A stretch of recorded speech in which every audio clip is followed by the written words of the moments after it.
Bueno, muchas gracias, Ceci, muchas gracias a todos por la invitación. Y bueno, hoy voy a dar un comienzo, voy a compartirles este caso de un tumor de conjuntiva. Esto es una paciente, este caso es de una paciente femenina de 46 años, con historia, antecedentes negativos, que consultó por esa lesión que vemos aquí en el ojo izquierdo. Presenta una agudeza visual de 10 décimas en el ojo derecho y de cuentadedos en el ojo izquierdo, esto es por ser un ojo ambliope. La presión intraocular se encontraba normal, 15-16, y un fondo de ojos normal. Acá podemos ver con más detalle la lesión, vemos que es una lesión sólida, rosada, con vascularización, digamos, en su interior, y lo que podemos observar a nivel clínico es que cuando uno moviliza la conjuntiva con un hisopo, vemos que la lesión se encontraba subepitelial. Aquí realizamos un OCT, básicamente para evaluar que la lesión se encontraba subepitelial, el epitelio estaba normal, es una lesión hiporeflectiva, y acá pudimos medir el espesor. La paciente venía con este estudio realizado, que es una microscopía confocal, donde vemos prácticamente a nivel celular cortes casi histológicos a nivel de la córnea y del limbo, pero en este caso la microscopía confocal, el epitelio y el plexo subbasal se encontraba normal, pero no habían hallazgos concluyentes sobre una lesión linfoproliferativa. De acá, de hecho, hablaba de varios diagnósticos diferenciales. Entonces, ante este cuadro y esta lesión circunscripta, se realizó una cirugía, una biopsia excisional, es decir, con márgenes oncológicos, no touch, y el diagnóstico fue una lesión linfoproliferativa, si bien, digamos, no se podía tipificar, digamos, con exactitud luego de realizar la inmunistoquímica.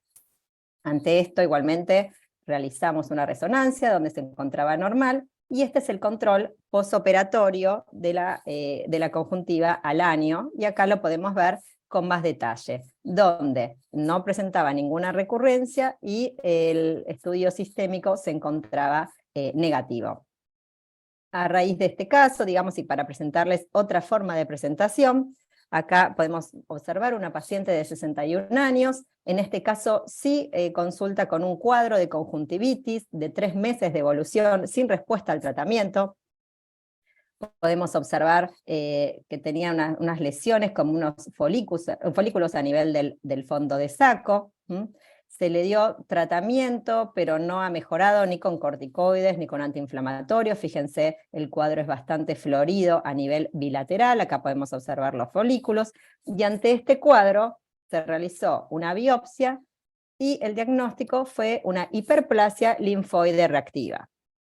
La paciente evolucionó favorablemente, como podemos ver ahí, disminuyeron los síntomas, pero ¿qué pasó? Al año del tratamiento y de la biopsia, vemos que el cuadro progresó, vemos estos folículos muchísimo más prominentes, el estudio digamos, la resonancia estaba normal, pero ante este cuadro más florido se realizó una nueva biopsia, cuyo diagnóstico en este caso fue un linfoma extranodal marginal, digamos, de bajo grado.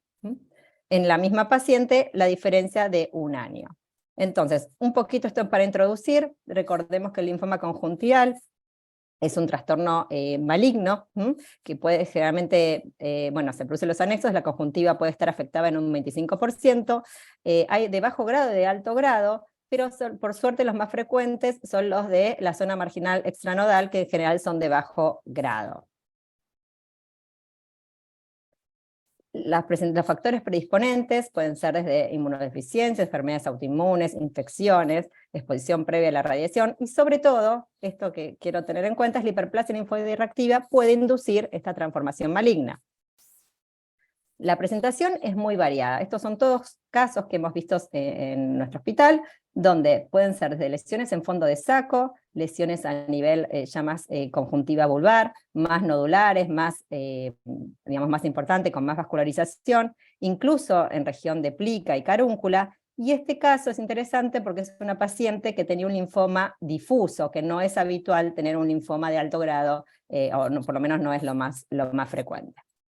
Estos otros cuadros también del mismo tipo para que puedan ver las diferentes presentaciones de estos trastornos linfoides.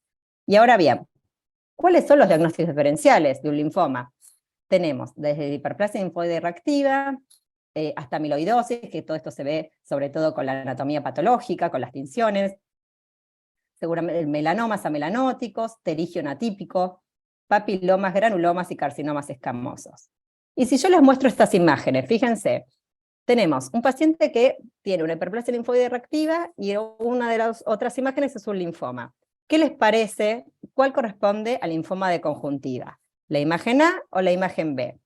Si ustedes se fijan acá, la imagen A es un cuadro más florido, o sea, con más folículos, o sea, incluso más sintomático que la imagen B.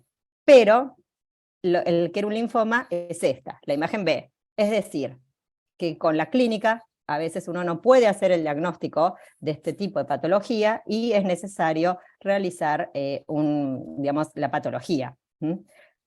Fíjense acá las presentaciones de la hiperplasia linfoide reactiva, algunos son cuadros mucho más importantes, incluso también bilaterales pueden ser, o en fondos de saco como vimos previamente. La diferencia es que es un proceso linfoproliferativo, pero la proliferación es policlonal, a diferencia del linfoma que es monoclonal. Pero recordemos que incluso en un 30% pueden evolucionar y desarrollar linfoma. Hay algunas publicaciones, muchas, que es muy interesante, sobre todo la diferencia entre, digamos, lo que es un linfoma o hiperplasia linfoide versus otros diagnósticos diferenciales como la amiloidosis o trastornos a nivel epitelial. A nivel del OCT se puede ver esta imagen más bien hiporreflectiva como vimos previamente. Pero el gol estándar de todo esto para el diagnóstico es la biopsia, la inmunohistoquímica y obviamente técnicas puede ser biología molecular y citometría de flujo. Recordar siempre una resonancia de órbita, porque a veces puede haber asociación, y sobre todo los linfomas de alto grado, un estudio sistémico. Y ya para concluir, esta es una publicación muy interesante de una revisión, sobre todo a nivel del linfoma en general y de tratamiento, y para correlacionar con nuestro caso no tenía compromiso sistémico, ninguno de los dos, y el que fue unilateral, en nuestro caso como era circunscripto, le hicimos biopsia escisional, y anduvo bien sin complicaciones. Y el que fue bilateral, en nuestro caso la paciente que era un poquito mayor, le hicimos rituximab sistémico, también con buena respuesta al tratamiento. Obviamente, si ya tienen compromiso sistémico, esto es de un manejo más de hemato-oncólogo, siempre en conjunto con el oncólogo ocular. Bueno, y para concluir, recordemos que la sospecha de lesiones linfoproliferativas ante cuadros de conjuntivitis crónica o lesiones salmonadas muchas veces son asintomáticas, así que es importante sospecharlas. El diagnóstico sí o sí es la biopsia, pueden ayudarse con algún método por imágenes, y realizar siempre un examen oftalmológico completo, un seguimiento, y sobre todo que como mensaje para que se lleven a su hogar, es que muchas veces hay que repetir las biopsias, que a veces da hiperplasia linfoide y ante la persistencia del cuadro o la no mejoría, se puede hacer una nueva biopsia y muchas veces el diagnóstico es un linfoma. Entonces, ojo con eso, no dudemos en repetir la biopsia o incluso como para descartar también una progresión del cuadro. Así que bueno, muchas gracias, espero haber sido corta con el tiempo. Gracias.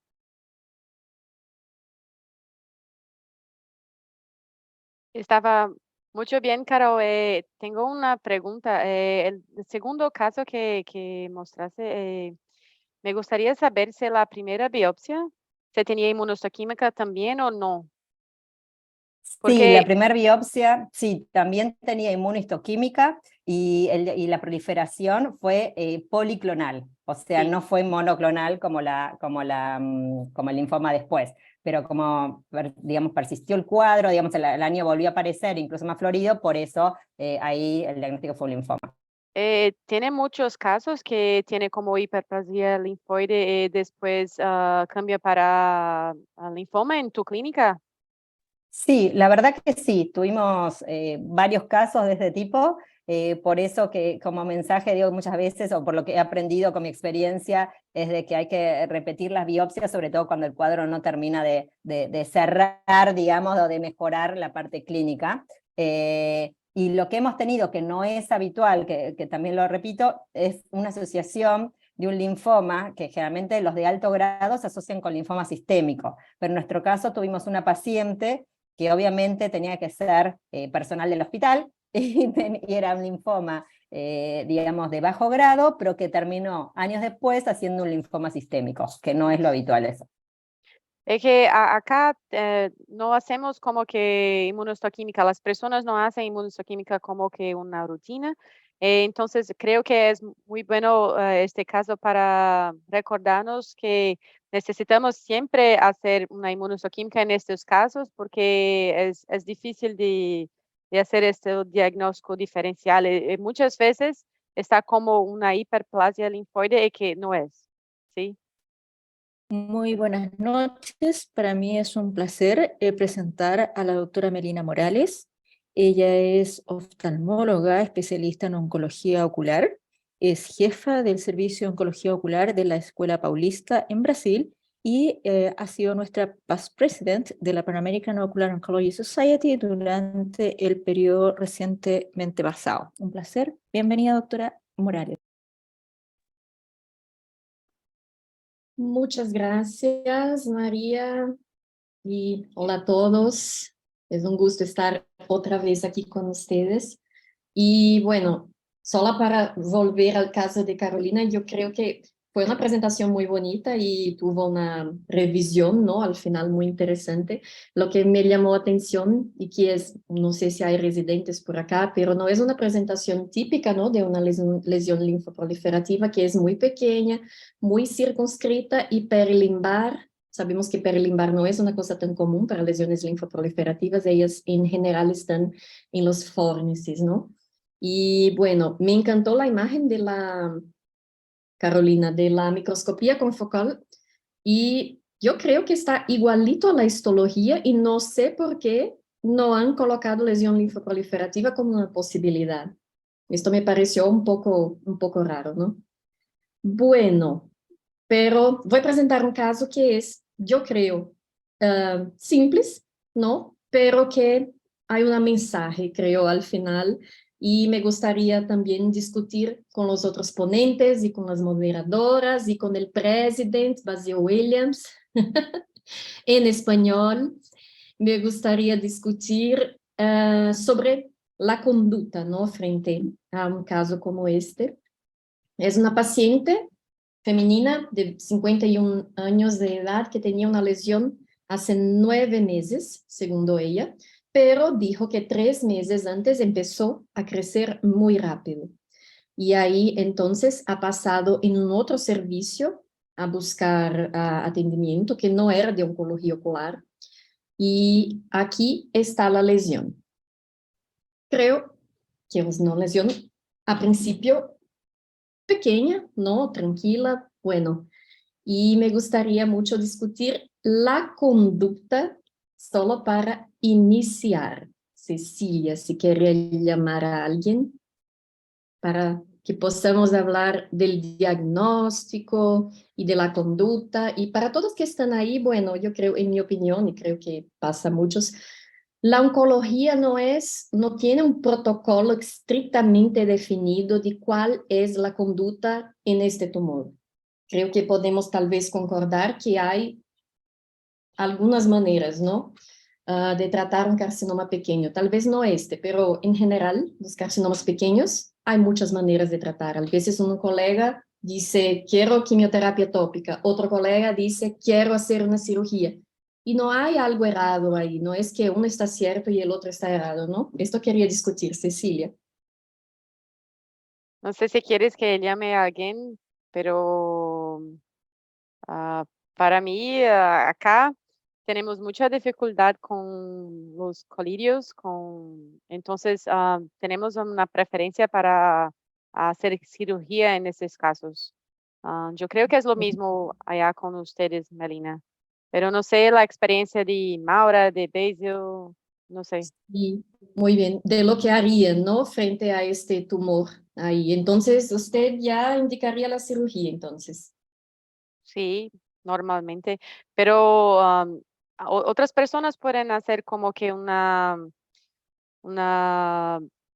como una biopsia incisional o también una citología de impresión o exfoliativa, algo como esto para tener un diagnóstico inicial Ujú, también antes de pasar al caso quirúrgico.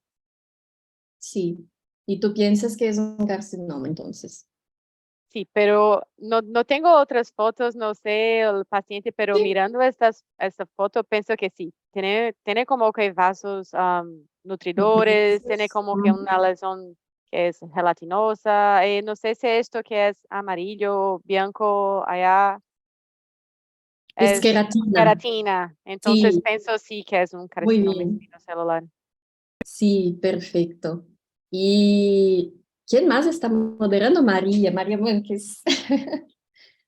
¿Quieres decirme lo que te gustaría hacer frente a este tumor?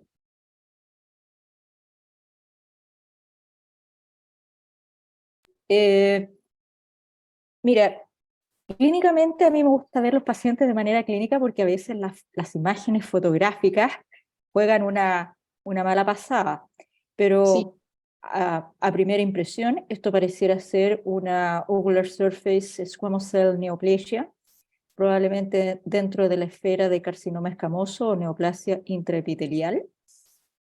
Sí, Menos sí. probable como diagnóstico diferencial vendría a ser otro tipo de lesiones tumorales. Siempre hay que considerar un melanoma amelanótrico. Pareciera no ser el caso por el componente de queratina en la superficie, pero todos hemos tenido pacientes con melanoma totalmente 100% melanóticos.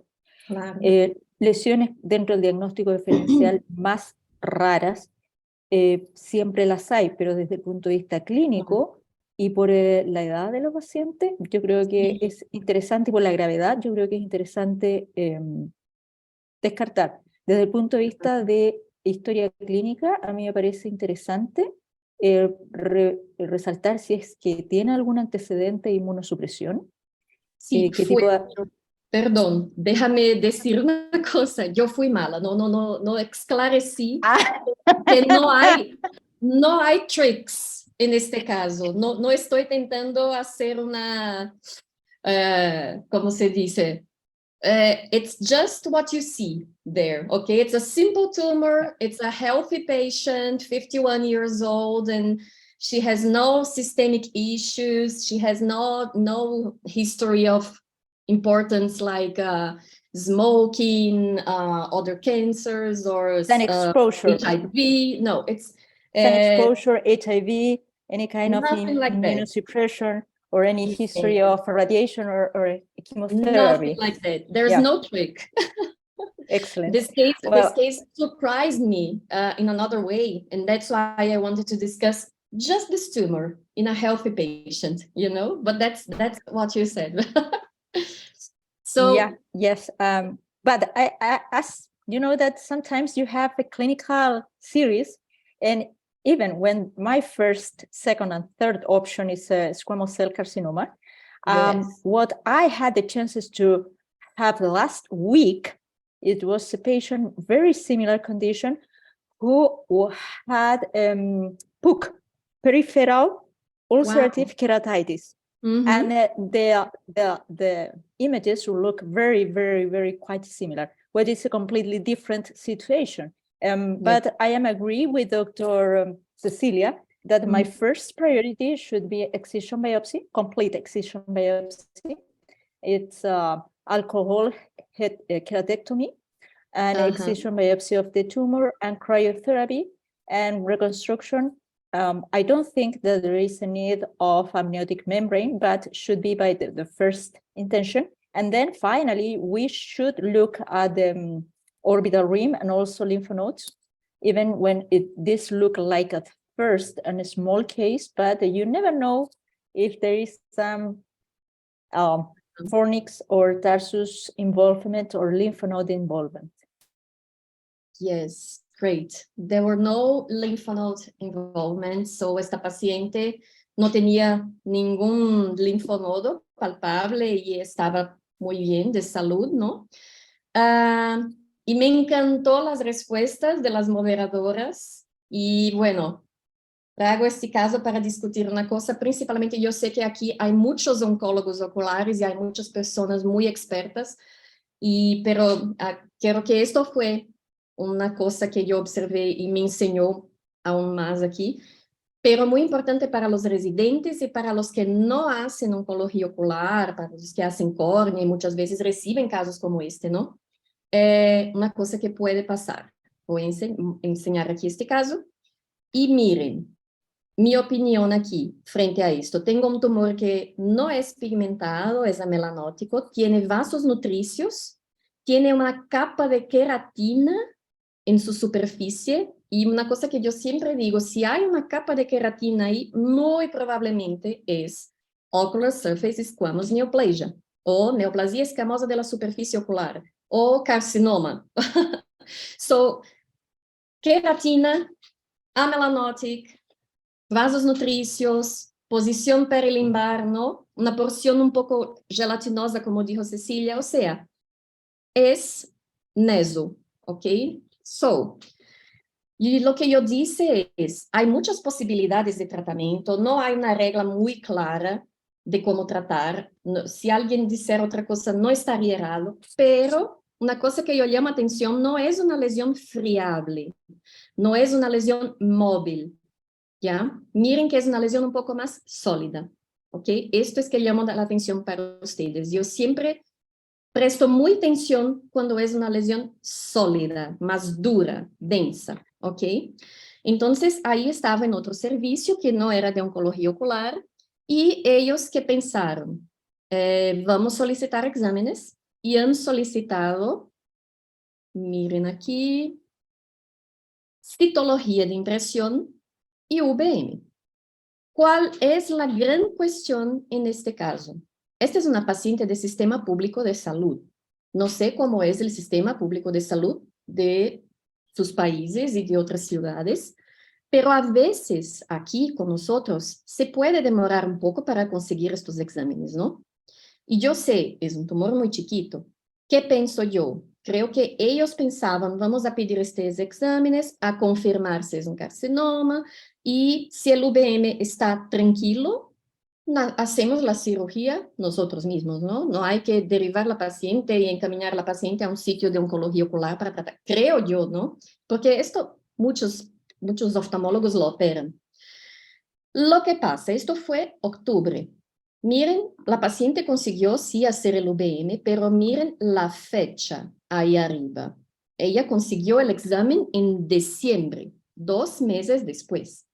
Y miren, se puede ver por el VM que el tamaño del tumor ya está más grande de lo que hemos visto ahí en la foto 2 meses atrás. Y miren en la foto de la derecha, abajo, que ya tenía ahí en diciembre empezando una infiltración en la córnea. Miren que la córnea ha perdido su superficie. Miren, no sé si pueden ver mi seta aquí, pero aquí la superficie está bien.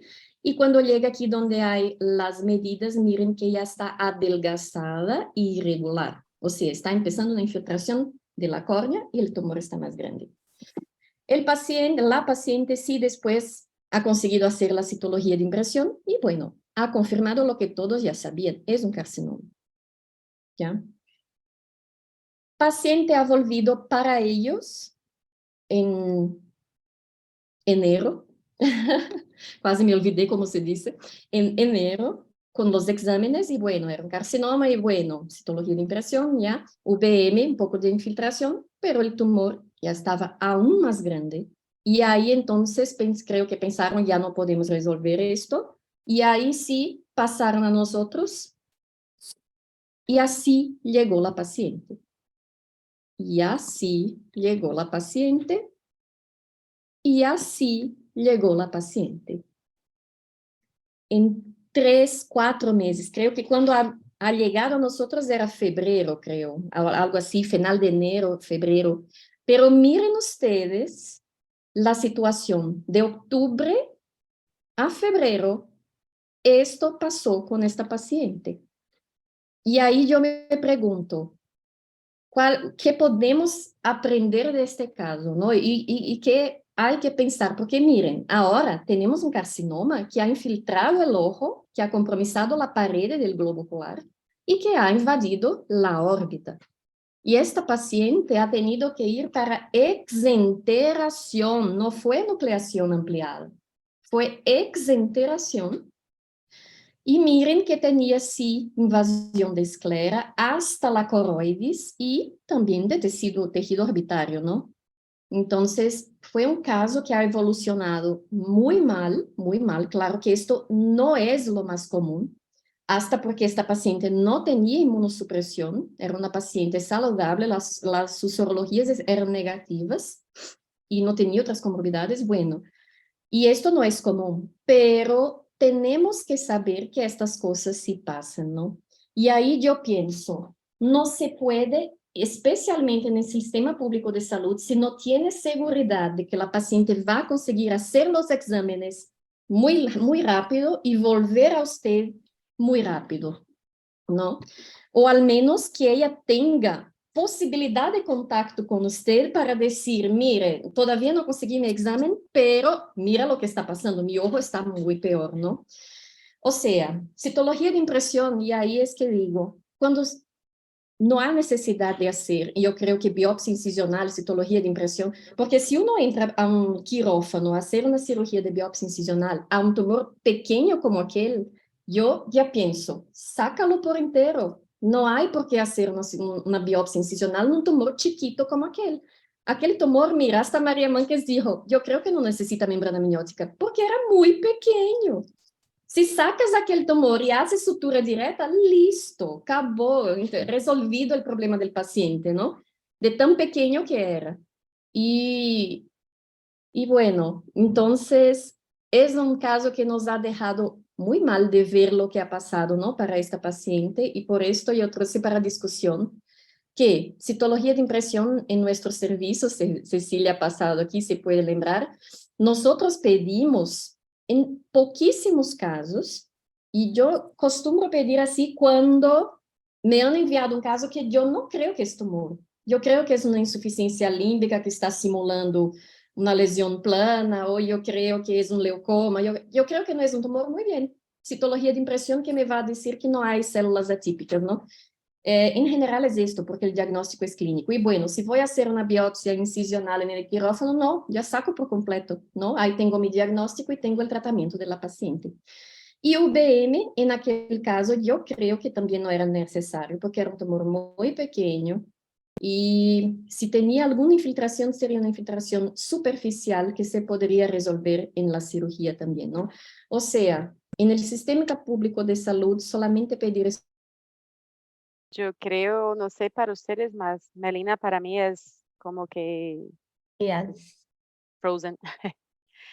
Entonces, acá en Recife, donde habito, es muy difícil de hacer estas cosas como que la citología de impresión y todo. Estoy de acuerdo con Melina que solicito apenas para los casos que tengo mucha duda y que no tengo cómo hacer una biopsia excisional o algo como eso.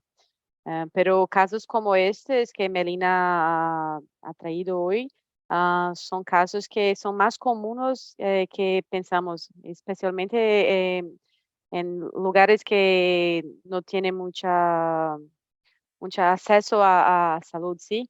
Entonces acá Tal cual. tenemos muchos casos como estos. Sí, nosotros Entonces, tampoco hacemos citología de impresión, y aparte uno que siempre aprende, sobre todo cuando hace oncología ocular de pequeño, es que la primera cirugía es la más importante. Entonces, si uno tiene una lesión así, hay que sacarla en su totalidad, hay que hacer margen oncológico, hay que hacer crioterapia, porque eso es lo fundamental. A veces pasa que es operada quizás por otros cirujanos, pensando en otra, que no hacen oncología ocular, y de repente cuando nos llega a nosotros ya nos llega más grande o digamos con una segunda o tercera cirugía. Creo que a todos nos ha pasado y creo que el aprendizaje en todo esto tiene que ser que la primera cirugía es la más importante, los márgenes quirúrgicos y no retrasar. ¿Mm? Ahí volvió Melina.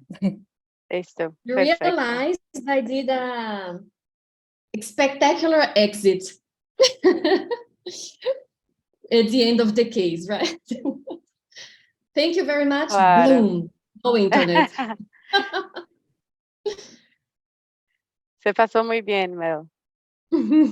Entonces, ahora vamos a llamar a la doctora Ana Marisa Branco. Es una oftalmologista da Faculdade de Medicina de Jundiaí, especialista em retina, no Hospital de Servidor do Estado de São Paulo, especialista em oncologia ocular e ultrassonografia da Universidade Federal de São Paulo também. Então, Ana Marisa.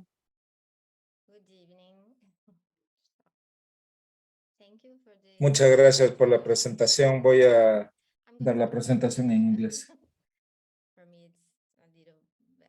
Voy a mostrarles dos casos de lesiones conjuntivales atípicas para someterlas a discusión. Y el primer caso es acerca de un paciente varón de Fortaleza, Ceará. Él se quejaba por lesión conjuntival en el ojo izquierdo, quien se había hecho dos cirugías previas, una en el 2011 y la otra en otro momento. Él negaba historia médica antecedentes. En su examen, él tenía una visión de 20/20 en los dos ojos, presión intraocular y fundoscopía fueron normales en los dos ojos. Aquí tenemos las fotos del examen con la lámpara de hendidura. Y no había ninguna alteración en la superficie. Aquí ustedes pueden ver una lesión rojiza en esta área. Quizás es una lesión vascular. Y aquí tenemos esta lesión en la parte superior de la conjuntiva palpebral multilobulada. Y en el fornix inferior nosotros vemos aquí esta lesión pedunculada. Entonces, debido a la edad del paciente y la historia previa de cirugías en este paciente, nosotros pensamos que podía ser papiloma, una lesión granulomatosa, y estábamos de acuerdo con esta hipótesis. No sé si puede comentarse algo con estas imágenes.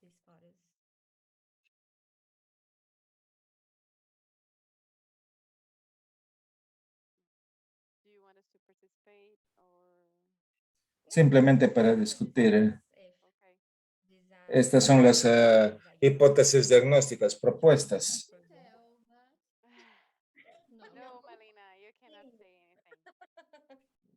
Bueno, si se ve esta primera figura en la parte superior izquierda, podría ser realmente una lesión papilomatosa, pero está muy extensa. No es usualmente que se presente allí, más se ve en otras áreas. Entonces yo no sé, quizás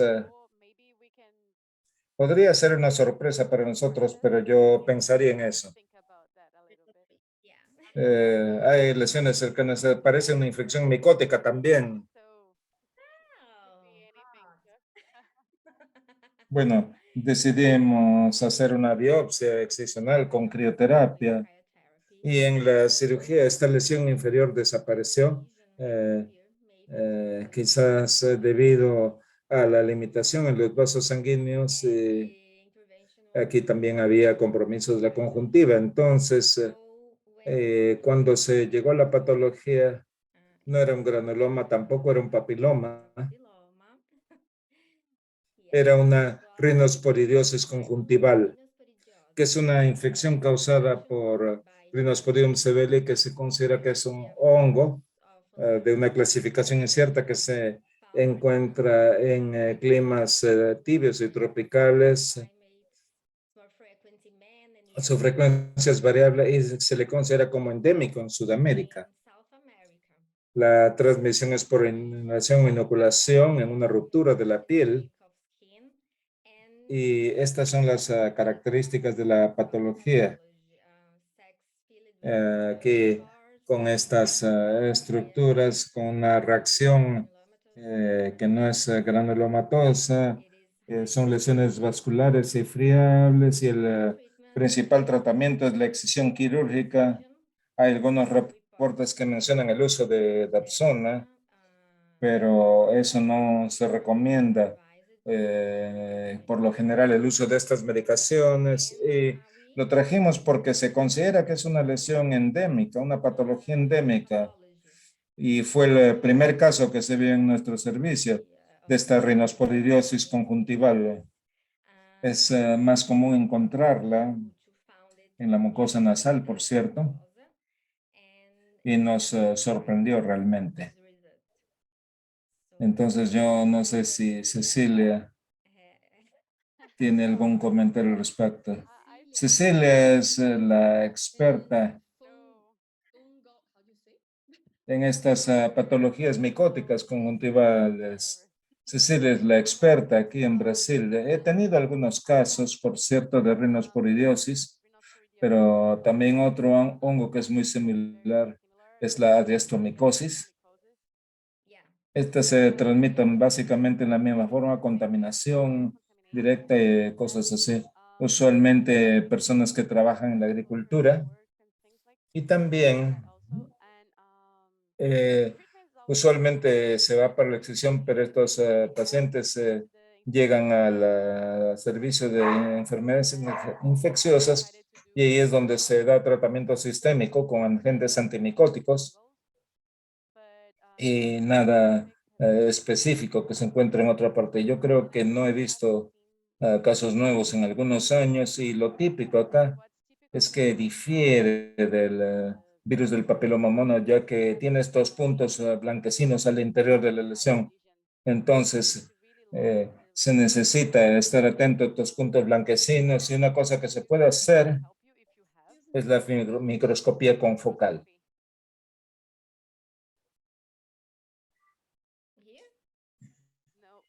Ajá, la foto clínica. Aquí en el lado derecho, en la base podemos ver estas pequeñas lesiones y lo que vemos acá, lo que hicimos acá es tener acceso a ella. Entonces le hicimos una microscopía confocal para esta lesión y pudimos observar entonces estas estructuras redondas con estos pequeños puntos en su interior y probablemente es allí donde se hizo el diagnóstico y no se sabía qué buscar, a ciencia cierta se hizo la biopsia y todo salió bien. Es un excelente caso.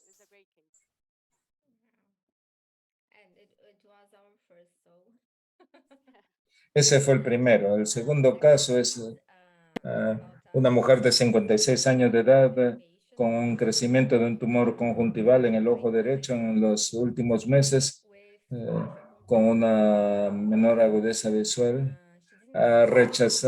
Niega cirugías, niega traumatismos en esta área y se decidió entonces hacer también una biopsia excisional y crioterapia. Entonces, esta era la lesión justo aquí en la conjuntiva nasal. Era una lesión conjuntival subepitelial por aquí y nosotros hicimos el VM para analizar la esclera y la córnea para buscar la presencia de algún infiltrado. Estos tejidos fueron normales y la tomografía mostró la extensión posterior justo acá. Entonces se hizo el estudio anatomopatológico y había un área de queloide con inflamación crónica. Entonces traemos esto porque hicimos la revisión de la literatura y este compromiso conjuntival es muy raro. Hay pocos casos que han sido descritos en el PubMed de estos queloides, pero un queloide de la conjuntiva en estas formas aisladas son muy raros, son muy pocos casos descritos. Y yo quisiera saber si es que ustedes han tenido la experiencia de algún caso. Esta paciente específicamente, ella negaba cirugías, ella negaba traumatismos, no sabíamos si nos estaba ocultando información. pero fue una sorpresa para nosotros que tuvieron queloide en la conjuntiva.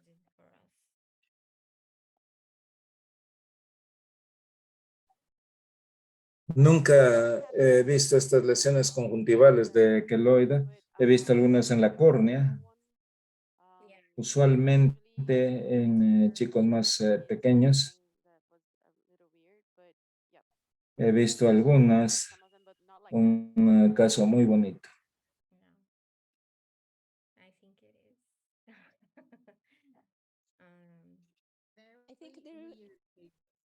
Yo creo que hubo un caso publicado por el doctor Miguel Madrid muchos años atrás, y yo creo que estaba en la córnea con una lesión que le da grande y que había sido inesperado antes de la biopsia. Él nos presentó este caso en Brasil cuando vino a un congreso. Era una lesión enorme por encima de la córnea y la paciente tuvo historia de traumatismos y fue bien. Excelente.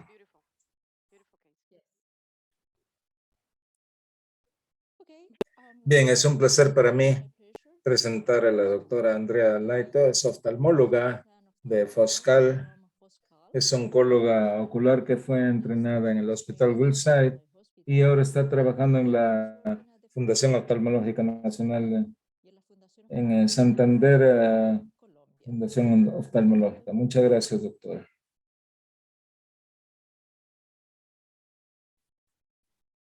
Hola, buenas noches. Muchísimas gracias por la introducción.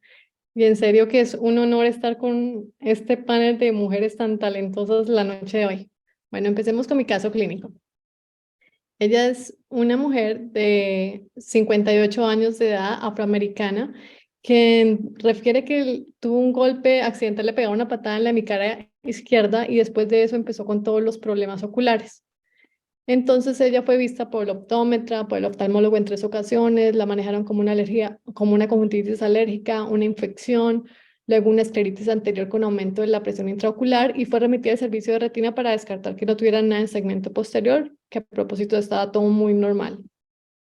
En ese tiempo entonces se manejó ella con antibióticos, esteroides e hipotensores y luego fue remitida al servicio de uveitis, donde la manejaron con prednisolona oral y tuvo muy buena respuesta. Ella volvió a consultar a los 5 meses y porque tenía una lesión en la esclera sospechosa de linfoma. La visión en el ojo derecho 20/30, en el ojo izquierdo 20/50, el ojo derecho completamente normal, el ojo izquierdo tenía una lesión rosada de color salmón, adherida a la esclera, los ganglios linfáticos negativos. En el fondo de ojo, todo normal, un poquito las excavaciones grandes, pero no habían signos de linfoma ni tanto en la coroides, el vitrio o la retina. La historia médica de ella no es relevante para este caso. Y aquí vemos una foto, vemos la lesión de color salmón, es sobrelevada, más o menos de 20 por 10 por 10 milímetros. Aquí hay otra foto en donde se ve que está bastante adherida a la esclera. Tiene el OCT, vemos que es una lesión homogénea, pareciera que no infiltrara tampoco la esclera. Y el fondo de ojo se ve completamente normal. Entonces, en ese momento se hizo el diagnóstico de un linfoma de conjuntiva. Durante la cirugía se vio que la lesión era bastante vascular, que estaba adherida y también estaba comprometiendo el músculo recto inferior. Esta es la foto del primer mes postoperatorio. Y definitivamente los patólogos son los mejores amigos de los oncólogos oculares. Entonces, aquí están las placas de la paciente. Esta es una contención de hematoxilina y eosina, donde se van a ver múltiples macrófagos con su núcleo ovalado, el centro, el citoplasma eosinofílico. Y vemos estos linfocitos y las células plasmáticas en continuidad de los vasos sanguíneos. Pero cuando hacemos un zoom a esta imagen, podemos ver las características de los macrófagos de esta entidad, que es el núcleo bien redondito, el citoplasma es abundante y pálido y eosinofílico, pero la parte más importante es esta, que tenemos una célula intracitoplasmática. Y cuando hacemos la inmunohistoquímica con el S100, también se van a ver estos macrófagos, su citoplasma, su núcleo, pero también se pueden ver los linfocitos y esas células intracitoplasmáticas. Entonces va a existir un infiltrado pleomórfico de histocitos que han fagocitado eritrocitos, linfocitos o células plasmáticas y esto es llamado empiropolesis. Estas células son positivas para S100 y CD68 y negativas para CD1A. Entonces, para los que todavía con esto no saben qué diagnóstico tenía la paciente, este es el resultado de patología. Ella tenía un Rosen-Dorfman extranodal, tanto en la conjuntiva como en el músculo. Y aquí un poquito de revisión del tema. Entonces, Rosen-Dorfman fue descrito por primera vez en 1969. Los doctores Rosen-Dorfman describieron 4 casos de 4 niños con estas linfadenopatías gigantes. En ese momento esto se conocía como una histiocytosis sinusal con linfadenopatías gigantes. Es una histiocytosis, la prevalencia es un caso en cada 200.000 y según la American Histiocyte Society se clasifica como un acúmulo de macrófagos, dendritas y monocitos en varios tejidos y órganos. Tiene ciertas características como ocurre en edad temprana. No se sabe la causa, pero se ha descrito que puede estar relacionada con el virus de herpes 6 y Epstein-Barr, que tienen alguna desregularización inmunológica. También es más común en personas afroamericanas y el diagnóstico depende completamente de la histopatología o la inmunohistoquímica. Entonces, puede ser esporádico, familiar o cutáneo, y el esporádico se clasifica en clásico, extranodal, asociado a neoplasias o asociado a enfermedades autoinmunes. Aquí vemos entonces el clásico, es este como el que demostré el niño, pacientes jóvenes con esas linfadenopatías grandísimas, y también tenemos el extranodal, este es el más común, puede ocurrir en tracto respiratorio, hueso, tejido ocular, asociados a neoplasia. Aquí hay una lista de neoplasias que se asocian y lista de enfermedades autoinmunes. Entonces, ¿qué podemos encontrar en los ojos? Podemos encontrar masas en la órbita, en los párpados, puede existir una compresión del nervio óptico, uveitis, escleritis o obstrucción del ducto lacrimal, por ejemplo. Entonces, aquí tenemos un reporte de casos que hizo la doctora Chills, en donde todos estos pacientes tenían sus lesiones conjuntivo-corneales, a todos les salió positivo el CD68, CD163 y el S100 y negativo el CD1A. A esos pacientes les fue bien. Este paciente también tiene unas lesiones a nivel nasal y en el mediastino y en el arco aórtico, entonces eso ya se llamó un Rosen-Dorfman sistémico y necesitó tratamiento con quimioterapia y corticoide que respondió bastante bien. A los 2 años volvió y presentó una recurrencia ocular como una forma de uveitis y se manejó con triamcinolona subconjuntival que también le fue muy bien. Aquí un niño con una masa, aquí se puede ver en la órbita derecha. Cuando se hace la resonancia se ve un enhancement de esta masa y también resultó ser un Rosen-Dorfman. Esta paciente con una proptosis bilateral y el edema bilateral también, con una respuesta increíble al tratamiento con corticoides orales. Entonces, el tratamiento, si es solamente una lesión, suficiente es hacerle una cirugía. Si ya compromete más partes del cuerpo, lo ideal es hacerle quimioterapia. La radioterapia se ha dicho que puede servir, pero no por completo. Y los corticoides también dicen que pueden colaborar para el manejo de estos pacientes. Entonces, esto es raro. La forma más común es la extranodal y es muy importante la inmunohistoquímica con estos pacientes. Y listo.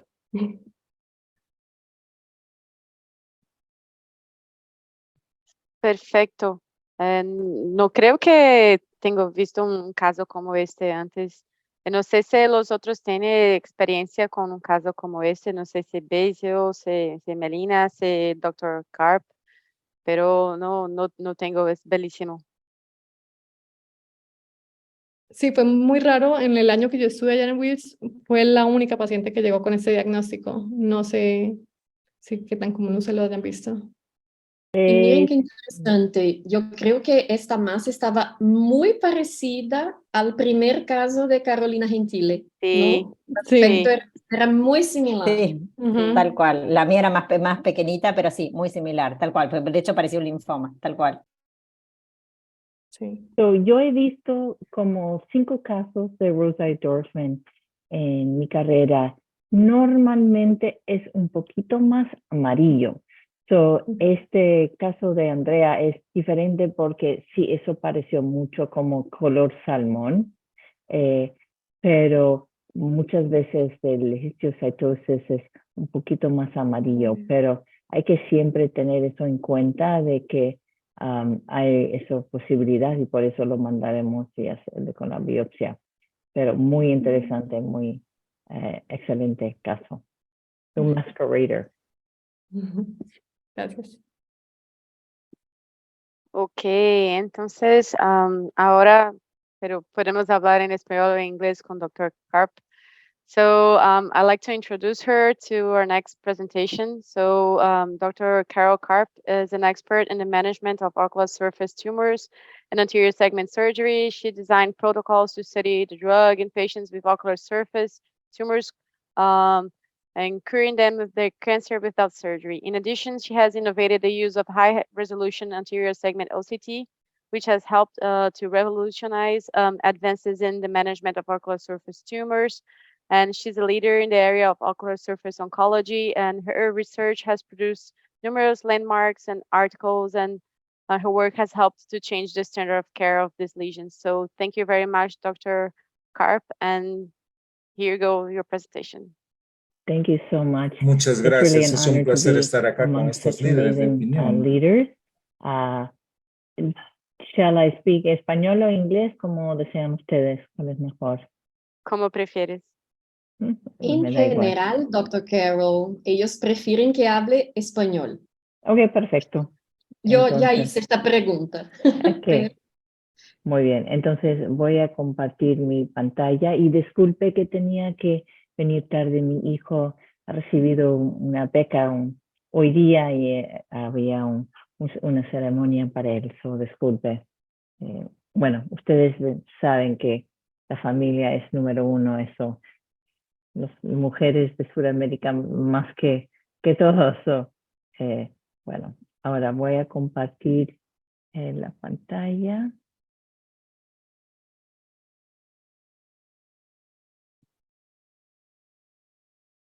Ok. ¿Ya se puede ver ¿Se puede ver mis slides? Podemos ver, pero no sé si para los otros, para mí está como con presenters. Ya, voy a cambiar eso. Ok, ahora. ¿Ya se puede ver? Ahora sí, Ok, perfecto. perfecto. Entonces, ustedes sepan que mi pasión es el manejo de tumores de superficie del ojo y mi entrenamiento realmente es en córnea. Entonces, mi clínica está lleno de casos de ojo seco y de problemas de la córnea típico de especialistas corneales. Entonces, aquí es un paciente que vino a verme con un ojo seco. Quiero dar las gracias a Víctor Banda, era un fellow conmigo y él me ayudaba con esta presentación. Las drogas que voy a hablar are off-label use de medicinas aprobados por la FDA, pero off-label. Y aquí están mis disclosures. Entonces, aquí, este paciente, 79 años, vino con la queja de visión nublado, cuerpo extraño y ojo rojo. Y él ha tenido cirugía de catarata y su oftalmólogo le dijo que era ojo seco y que debe lubricar el ojo. También tenía blepharoplasty, la cirugía, y ha tenido, bueno, él le gustó, como todos en Miami, ir en barco y estar afuera en el sol. Y aquí se ve cómo tiñaba el epitelio. Lots of PE. La visión estaba bajito, afectado por ese dry eye. Lo que vemos en el examen es que sí tenía rosácea con Meibomian gland disease y telangiectasias. Había algo ahí que es un poco verde por la fluoresceína y mucho posterior erosion. Vamos a mirar aquí un poquito más. So, ¿qué es eso? Es un poquito gelatinoso, gelatinous, pero, I mean, no se ve muy abnormal, pero todos mis pacientes reciben un OCT. Y con el OCT aquí se ve donde está the image aquí. Y lo que se nota aquí, que esto es córnea epitelio normal, que es oscuro y delgado. Y de ahí se nota que hay epitelio hiperreflectiva con un cambio abrupto. So, eso me indicaba que esto no era solo, un punguácula. Y cuando miré la córnea, todo ese dry eye realmente era epitelio que era hiperreflectiva y gruesa. Normalmente es 50 más o menos, y esto era más. Muy raro. So, en esta situación que hizo, decidí de hacer una biopsia, corneal scraping, y el doctor Dubovy, mi patólogo, confirmaba que había el neso, neoplasia de la córnea y de la conjuntiva, que por más que un año el diagnóstico era solo ojo seco. So, lo que solo quería compartir con ustedes es masquerading lesions, como hemos visto en este otro caso de Rosai Dorfman, diagnosis de SLK. Nosotros hemos publicado, cuando es obvio el tumor, esto es fácil, pero a veces no es tan obvio. Y el OCT nos puede ayudar mucho para guiar el manejo. Y en esa publicación hemos puesto los classic findings and suggestive findings, que yo sé que no se puede leer aquí, pero es a table que quizá le va a servir para ver los classic findings de las diferentes lesiones. Y para el neso, como hemos hablado, es thickened hyperreflective hypersthenium with an abrupt transition. Así. Y in the ROC curve, the sensitivity and specificity was casi 100%. También a veces el neso viene combinado y escondiéndose con otras lesiones de superficie. So, el doctor Amezcua, Guillermo Amezcua, tiene muchos pacientes con MMP. So, esos pacientes es muy difícil, o atopia, muy difícil de distinguir lo que está pasando. Tienen el ojo rojo todo el tiempo.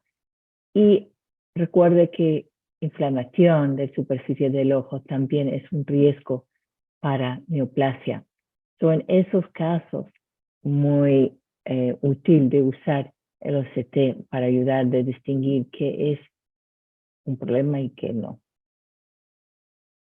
So, en eso sabemos normal, que intraepitelial, in situ, y cuando rompe la membrana basal es invasive.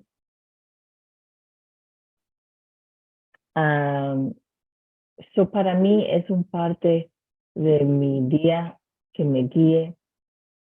Esto es normal. Pterygium es subconjuntival. Puede decir, bueno, es un poco hiperreflexiva. Y eso es cierto, que la conjuntiva encima de un pterygium es hiperreflexiva, pero delgado. Y aquí es un neso donde hay todas las tres cosas: hyperreflective, abrupt transition, and thickened. So, ¿qué debo hacer con este ojo seco? ¿Puedo operar? Bueno, cuando es corneal, es muy difícil curarle con cirugía, porque no se sabe de dónde viene. En este caso probablemente era ese pinguácula, pero si no quita todos los raíces y solo hace una raspada, va a regresar. Ustedes sepan que tengo una gran preferencia para el uso de medicina y especialmente cuando yo no puedo ver una lesión discrete, es mi tratamiento preferido. He comparado cirugía con el uso de gotas y realmente no había una gran diferencia en the recurrence rate y el éxito. Y la cirugía yo hago, como todo hemos aprendido de la doctora Shields, with wide margins y no touch technique, sclerectomy en este caso que estaba pegado, y orientación del tumor, alcohol, limpieza, crioterapia a los márgenes conjuntivales corneales y cerrar con la membrana amniótica. Y de las gotas, ustedes sepan que tengo mis apodos de interferón, es gota de ángel, el diablito, 5FU y el diablo. En este caso, de nuevo, yo no sabía dónde estaban los raíces y decidí usar medicina tópico, 5FU. Now, para usar un quimio en un ojo seco así, realmente tiene que tener courage, porque sin el OCT eso sería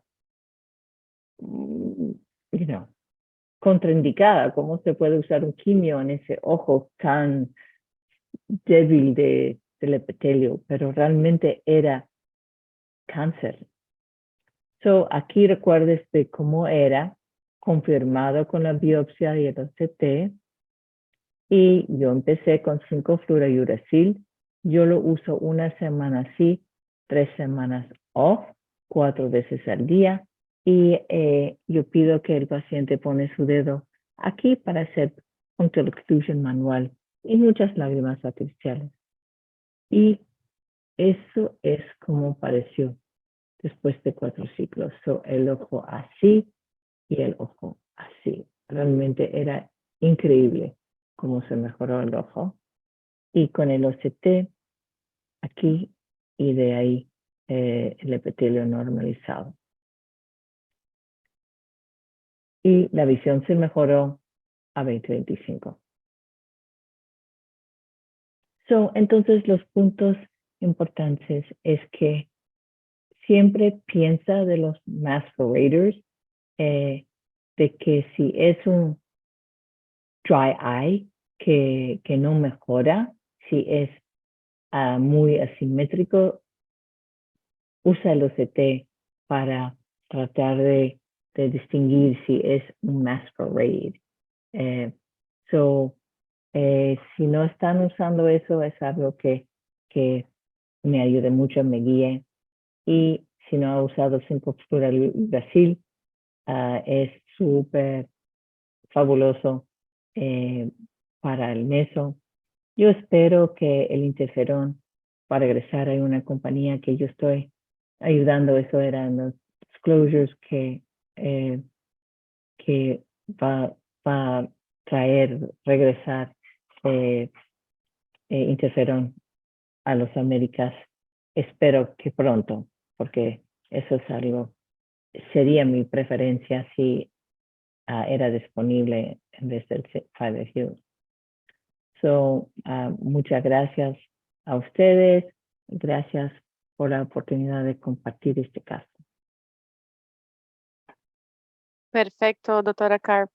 Es casos muy, muy bonitos.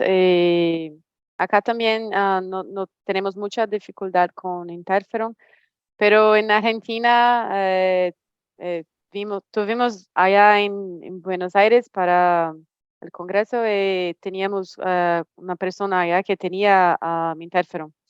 Estaba muy bueno, pero acá utilizamos más 5FU. Yo creo que Melina también se utiliza de 5FU. No sé los otros, lo que más utilizan para esas lesiones. Acá no tenemos muchos pacientes que hacen OCT. Creo que tenemos que empezar a utilizar esto, pero como que es muy difícil de tener un OCT con una buena resolución para eso y para utilizar en estos casos y acompañarlos. Wait, repite la última frase, que es muy difícil, ¿qué? Para tener un OCT con una buena resolución para estos casos y para acompañar a estos pacientes en las clínicas. ¿Sí? Ya depende de la marca del OCT. Sí. Algunos son mejores que otros. Yo miro y, oh my God, no veo nada. Sí. Pero el mío no tengo ningún interés financiero, pero es el OptiView y es súper fabuloso para el segmento anterior y también hace el segmento posterior. Y el Heidelberg también no tengo interés. Es adecuada, pero algunos de los otros no se ve nada, todos, a mí no se puede distinguir. So, espero que en el futuro el Bioptigen es excelente, el nuevo Heidelberg. So, espero que ellos no le dan las preferencias solamente al polo posterior. Sí. Yo creo que Melina quiere comentar algo. Ah, sí. Bueno, en este caso sí. Tenemos algunos casos y son muy comunes, ¿no? Casos de ojos rojos que en realidad no son ojos rojos. O no son conjuntivitis, no son cosas así, ¿no? Y es justamente porque no forman lesiones nodulares, no son lesiones espesas, ¿no? Y ahí pasan despercibidas. Y ahí lo que yo acostumbro decir es, si el paciente tiene ojo rojo y tiene ojo seco, en general son los dos ojos, ¿no?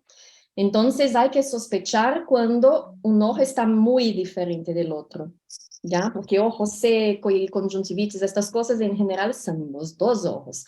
Si hay un muy diferente, hay que pensar. Otra cosa que tendría que pensar, ahí era una NIC, ¿no? Una neoplasia intraepitelial, por ejemplo, un carcinoma muy superficial, pero a veces también puede ser un carcinoma de glándulas sebáceas, ¿no? Con crecimiento pagetoide, no sé cómo dice en español, pero también puede simular un ojo rojo, ¿no? Es muy importante tener esto en mente también.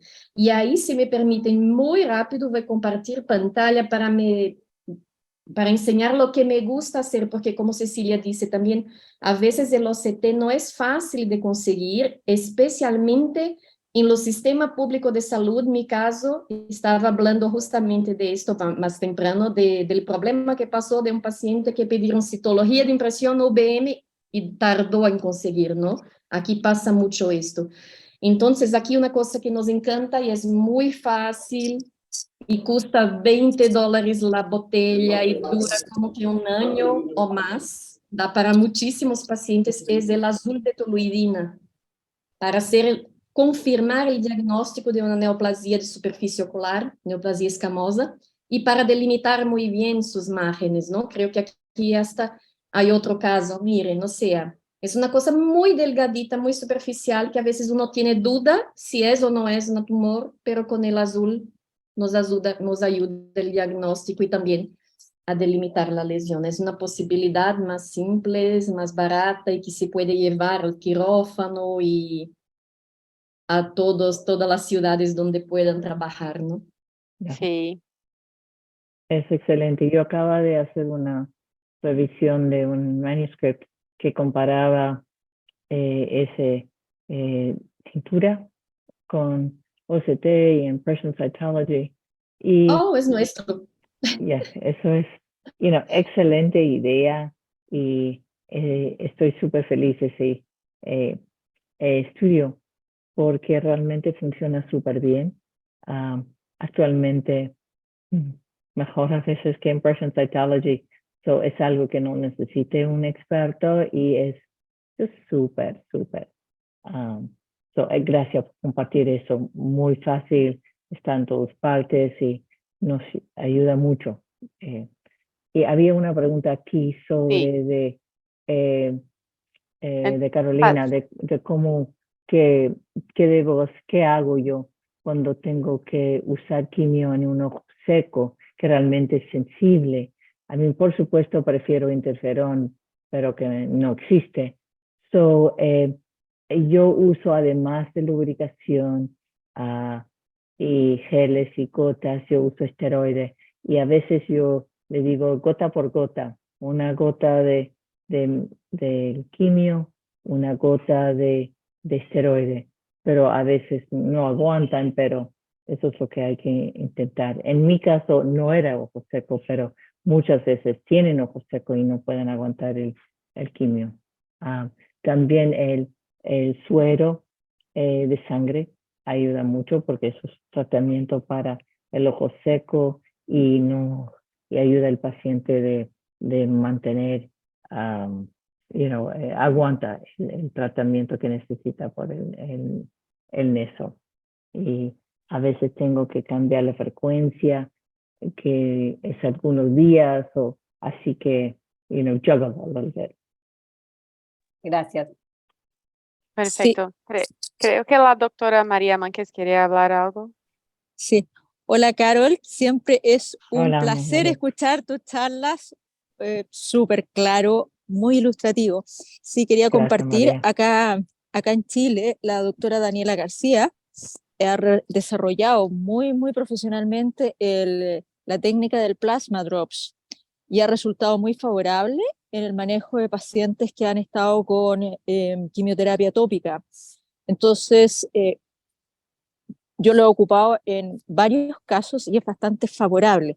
Yo sé que a ti no te gusta la mitomicina, no obstante, a nosotros nos funciona bastante bien y para los periodos que son post-quimioterapia, el uso de plasma drops ha sido muy favorable y es muy cómodo para los pacientes, sienten gran alivio. Así es que, por si acaso, los colegas, acá en Santiago de Chile se está usando con la doctora Daniela García. ¿Ya? Y María, Gracias. cuando usas el diablo, ¿qué porcentaje usas? A ver, yo personal, 0.04, sí, 0.0, ya. sí. Pero el punto, Carol, es que a mí me gusta hacer la queratectomía lamelar parcial, la alcohol epiteliectomía, con la resección de la conjuntiva, y eso reduce un poquito la masa tumoral, entonces reduce Ya. la cantidad de semanas Ya. que uno Ya. está con la mitomicina. Ya, es cierto. Y también Entonces, eso también yo hago muchas veces porque queremos algo diagnóstico de biopsia y eso entonces mata 2 pájaros con un tiro, que quita, un parte del tumor para que hay menos que tratar, confirme el diagnóstico y de ahí menos gotitas, menos ciclos exacto. de quimio. Y Excelente punto, gracias. además porque siempre está el fantasma del sebáceo. ¿Está qué? El fantasma del sebáceos carcinoma, Sí, que uno sí. siempre lo tiene. Entonces a mí Ya. me gusta hacer la Ya. excisión por la biopsia. Tú sabes que cada cierto tiempo aparece el sebáceo y Ya. el Ya. Y no problema es que quiere, cuando, claro, no muchas quiere perder gracias. eso. Ya. Sí. Excelente punto, gracias. Entonces, creo que estaba muy bueno. No sé si tiene otras preguntas, pero muchas gracias a todos los que presentaron hoy. No sé si doctora Gentile, nuestra vicepresidente, quiere hablar algo, doctor Basil Williams, pero creo que estaba una noche muy agradable con ustedes. Creo que aprendí mucho. Espero que los otros también. Entonces, muchas gracias a todos y buenas noches. Muchas gracias por el honor. Muchas gracias a todos. chicas. Me encantó este webinar de mujeres, ¿no? Ay, no, qué bueno. Sí, girl power. Power personified, exacto. Muchas gracias por la invitación. Disculpe que no tengan la cámara, pero estoy con la señal un poquito débil, entonces para evitar problemas de corte. Pero muchas gracias y un honor haber sido invitada. Me Muchas siento gracias igual. a Muchas todos. gracias. Gracias Muchas a gracias. todos. Buenas noches. Buenas noches, gracias. Adiós. Chao.